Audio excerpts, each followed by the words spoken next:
Hello हजुरले नमस्ते साथीहरू, welcome my mini vlog. I hope हजुरहरू सन्चै हुनुहुन्छ होला अनि म पनि सन्चै छु। आज चाहिँ मेरो छुट्टीको दिन छु। आज चाहिँ म बाहिर जाँदैछु साथीहरूसँग यसो सपिङ घुमघामको लागि। हेर्नु साथीहरू कति साह्रो चर्को घाम लागेको। यो चाहिँ हाम्रो कम्पनीको गार्डन हो अनि यो चाहिँ हाम्रो कम्पनी अगाडिको पेट्रोल पम्प। उफ के साह्रो घाम साथीहरू। घाम धेरै लागेकोले होला छाता नै ओढेर हिँड्नुपर्ने अवस्था भएको छ साथीहरू।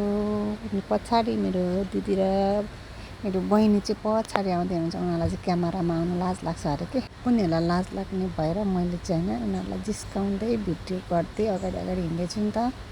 मैले हाई हाई भन्नु न हो भनेको, दिदीले हाई हाई भन्दै उहाँ पछाडि छाताले म अनुहार छेकी पछाडि हिँड्दै हुनुहुन्छ। अनि त्यस पछाडि मेरो डल्ली बहिनी चाहिँ उहाँ मेरो दिदीलाई भाइरल बनाइदिनु पऱ्यो भनेर उहाँ फिलिली कुदेर आएर भन्दैछ, उहाँ दिदीलाई भाइरल बनाउनु पऱ्यो भन्दै उहाँ जिस्काउँदै फिलिली कुदेर आउँदैछ मेरो बहिनी चाहिँ।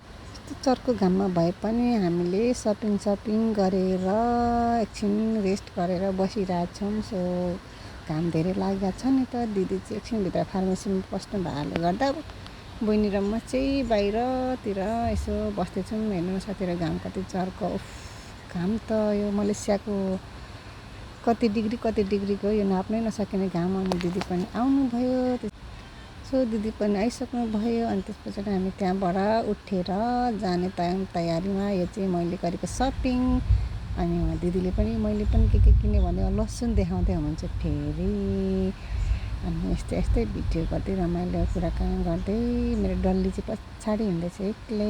दिदी र म कुरा गर्दै फेरि दिदी फर्केर जानुभयो। किन जानुभयो भनेको त उहाँलाई पैसाको रेट हेर्नु परेर। ओ माई गड, आजको पैसाको भाउ त साथीहरू 38.38 पुगेको रहेछ।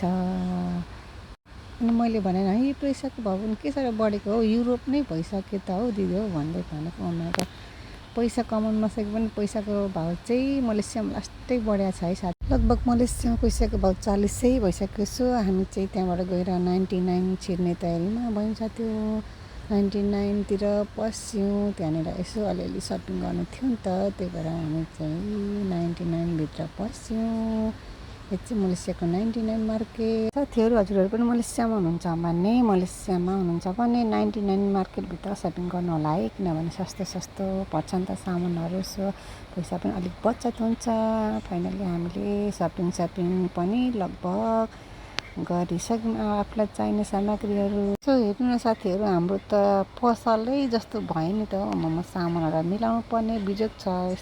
दिदीलाई मैले दिदी के हो पसल थाप्नु लाग्नुभयो कि क्या हो भनेको। दिदीले पसल थाप्ने यहाँ आएर भन्दै देखाउँदै जिस्काउँदै हुनुहुन्छ। अन्त अहिले चाहिँ अलिक लजाउन छोड्नु भयो क्या मेरो दिदी। फाइनली साथीहरू हामीले सामानहरू पनि सबै मिलाएर रेडी गरिसक्यौँ। त्यसपछि म चाहिँ गर्मी भएर जुस पिउँदैछु। मेरो बहिनी चाहिँ सामानहरू मिलाउँदैछ, कराउँदै पनि छ मलाई छिटो गर भनेर। म चाहिँ भिडियो बनाउँदै जिस्काउँदै बसिरहेको छु। गर्मी थियो नि त, घाम ओ माई गड कति चर्को घाम। गर्मी त्यस्तै होइन हौ साथी, मलेसियामा चाहिँ के साह्रो गर्मी हो।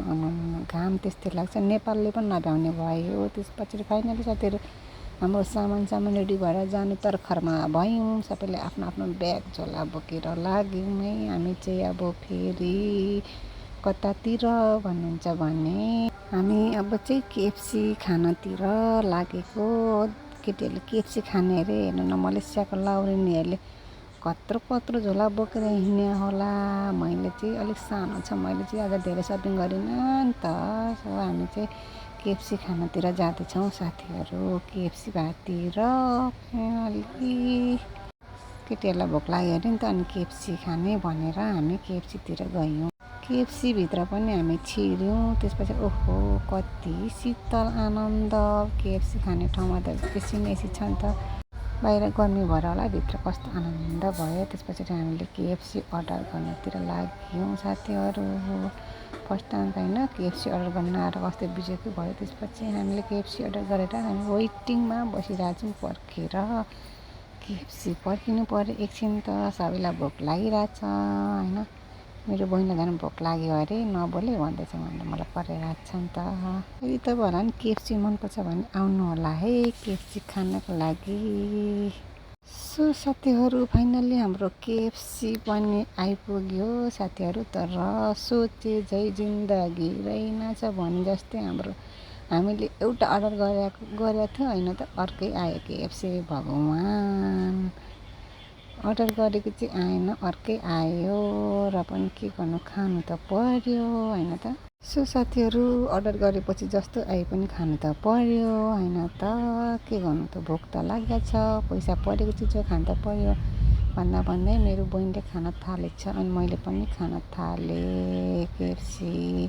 सो साथीहरू भोक लागेर होला केएफसी पनि मिठै भएको थियो मिठै थियो नि त। जस्तै भए पनि केएफसी मिठो त भइहाल्छ अनि मेरो फेभरेट हो केएफसीसँग पाउने। अनि चिसो जुस खाएँ। त्यस पछाडि साथीहरू मेरो बहिनीहरूले आइसक्रिम खाने भनेर आइसक्रिमतिर गयौँ हामी चाहिँ। फाइनल्ली हाम्रो आइसक्रिम पनि आयो।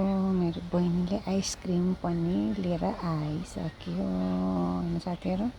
सो हामी तिनैजनाको आइसक्रिम पनि आइसक्यो। तर मेरो बहिनीले चाहिँ अघि ल्याउँदै आधी टुप्पो चाहिँ खाइहालेछ क्या साथीहरू हेर्नु न। सो साथीहरू हामीले फाइनली आइसक्रिम पनि खाइसक्यौँ। आजको लागि यति नै मेरो भिडियो। यदि हजुरहरूलाई मेरो भिडियो मन पर्नेमा लाइक सेयर कमेन्ट गरिदिनु होला। हस् त thank you so much for watching my video. हस् त बाई बाई।